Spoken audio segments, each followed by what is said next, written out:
Hello guys! Welcome back to our channel. So ngayon, yung papakita ko sa inyo is yung, aray! Si Bebang kinagat ako. Oy!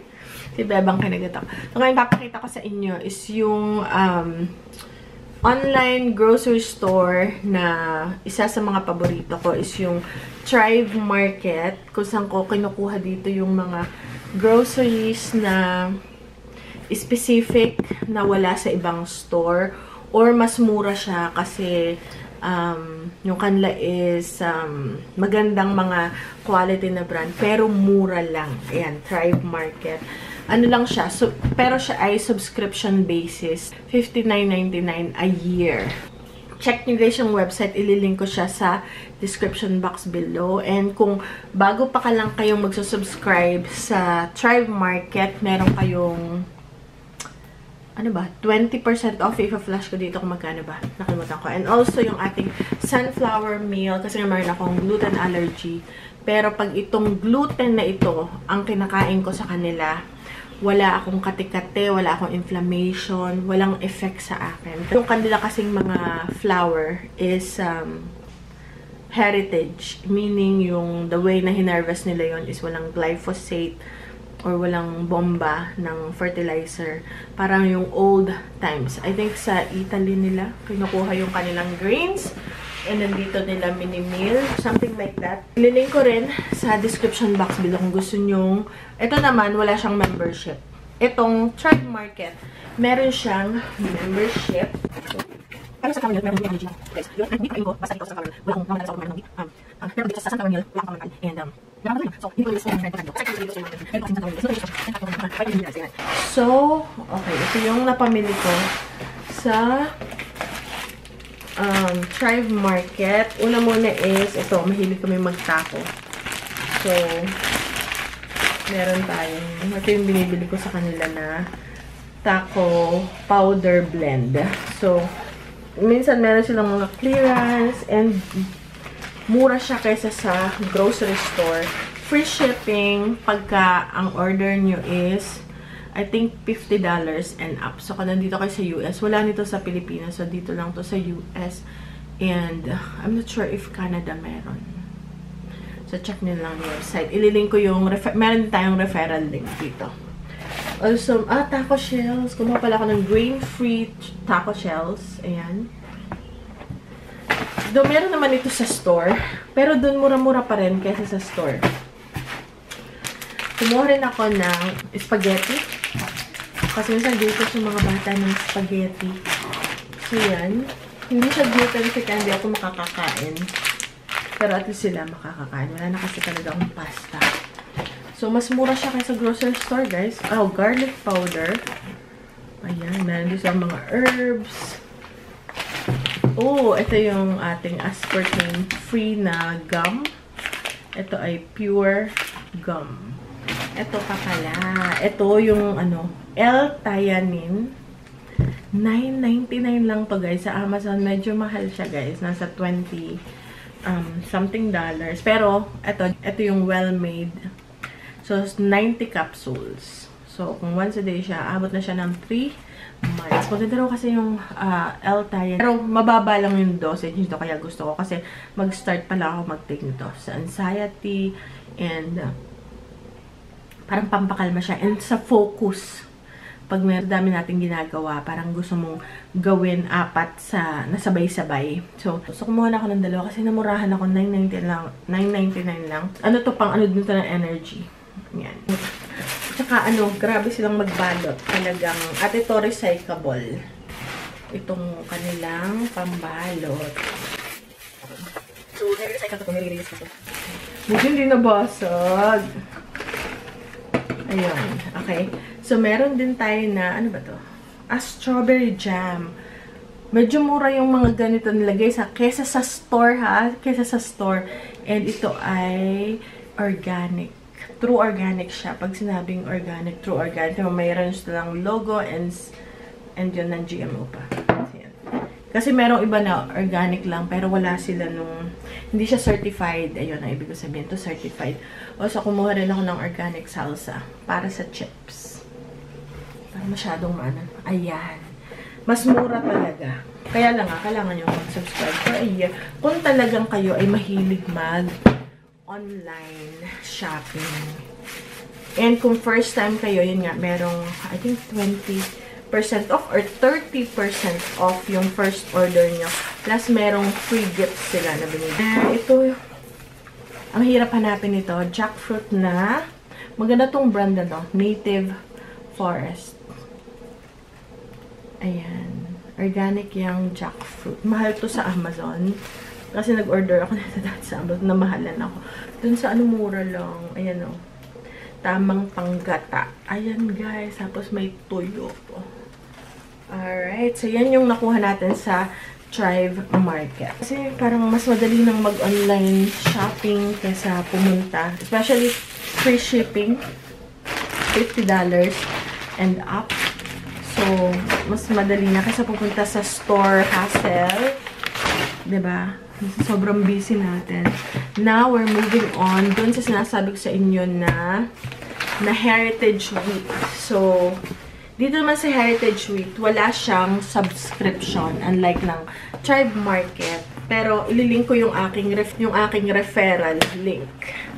May tayo mag-online shopping kasi yung pinakalabas. Yun, nakasubscribe ako doon sa Thrive Market. Kasi nanap ko kasi parang ang tagal kong hindi makakain ng bread. Tapos yung mabibili ko naman sa store, super mahal pag gluten-free guys. Tapos, you know, wala siya masyadong nutrition. Ganun. So, naghanap ako pwede makapag-bake, nagagawa ko ng cupcake dito, pwede mag-gawin mo ito para gumawa ng cake. And, meron din cereal na rin. So, pakita ko sa inyo guys. Maramihan na ako kagad bumili para hindi kami nauubusan. So, first off is meron tayong Sunrise Flour Milk Heritage Whole Wheat Blend, di ba? Na-amaze nga yung asawa ko kasi pag kumakain, siyempre pag, di ba, minsan nakakain tayo ng may gluten na, ba sa restaurant, minsan piniprito nila, binabalot nila ng yung butter is gluten.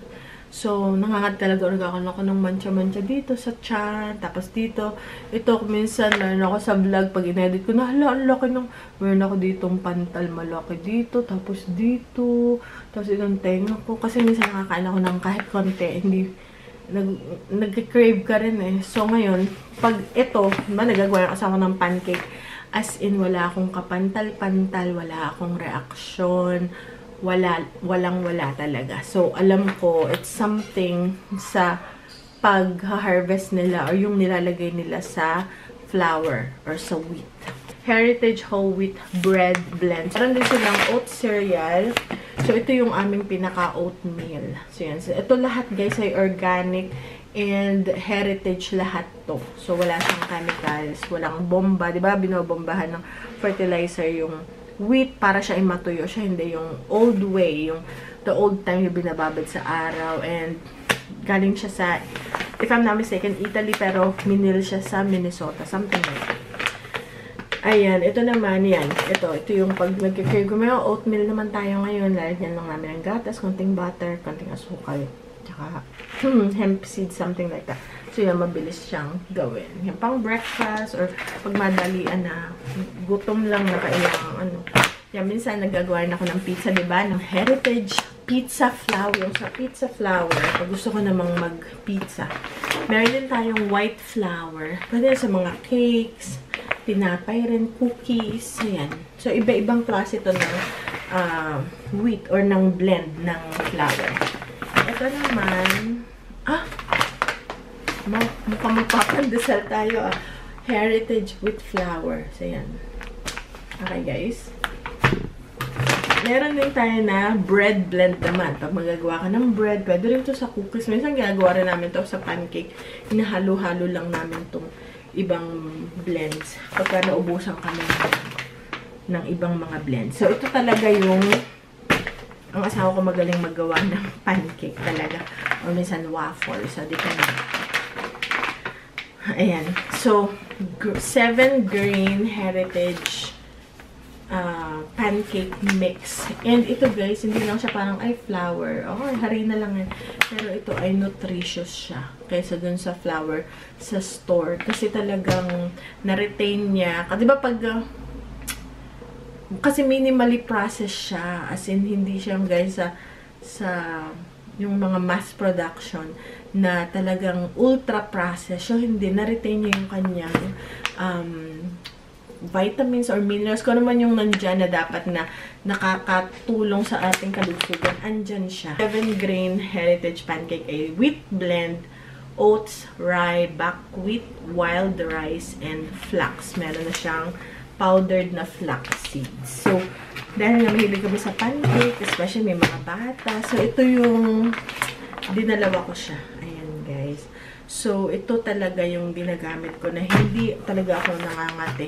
Para makatikim din ako ng cupcakes, ng cake, ng ganon. Kasi kung hindi na talaga ako makakatikim ng tinapay na lang. Yung gluten-free na tinapay na sang, grabe ka mahal guys, mga gluten-free items. Kaya sabi ko, bibil na lang ako. Ba, isang loaf na bread na gluten-free is $8-9 a loaf na maliit lang. Ito guys, this is not a sponsored video. Ito ay personally na pinurchase ko talaga sa companies. Sabi ko siguro 4 to 5 years na since pandemic pa akong bumibili sa Sunflower Mill and sa Tribe Market din. Ito yung nangangagat sa akin. Nakaganto ako kanina. Kinagat ako. Hindi man kinagat. Hindi ko alam kung parang sumayad lang yung kanyang labi. Yung ngipin. Hindi naman kumagat. Ayan, yan. Alam niyo guys, wala na siyang kuto. Wala nang kuto ang bebang. Sabihin ko guys sa inyo, ito guys yung ginamit namin. Natural pa siya. Ayan. Kasi marami dito. Ay! Dito, sugat niya dito, mapula yan dati na walang buhok. Tsaka yung legs niya, 4 na legs. Tapos sa tiyan, ang dami niyang kagat. Yung sugat niya is raw. So, inirecommend nung vet na bigyan siya ng antibiotic si Bebang. Kasi nga dinala rin siya kasi ang dami niya sugat dahil nga nung pulgas is yung nag-heal na. Kasi nawala na yung pulgas, makating-makati. Lahat, tapos uncomfortable siya, namayat siya. Actually, hindi na siya tumaba, hindi na bumalik yung taba niya. Pero sabi ng vet, yung healthy weight daw. So, I guess overweight si Bebang dati. Before siya tinamaan ng pulgas. So, yun. So, sinuyod, wala siyang pulgas na dahil niyan. Tapos, yun nga, may antibiotic para mahil yung sugat niya. Wala na siya ngayong sugat. So, yun guys. Yun na lang muna. So, don't forget guys, i-check nyo kung interested lang kayo. Hindi naman, kung interested lang kayo. Check nyo guys lahat. Ililink ko siya sa description box below. Okay guys, thank you. Bye-bye.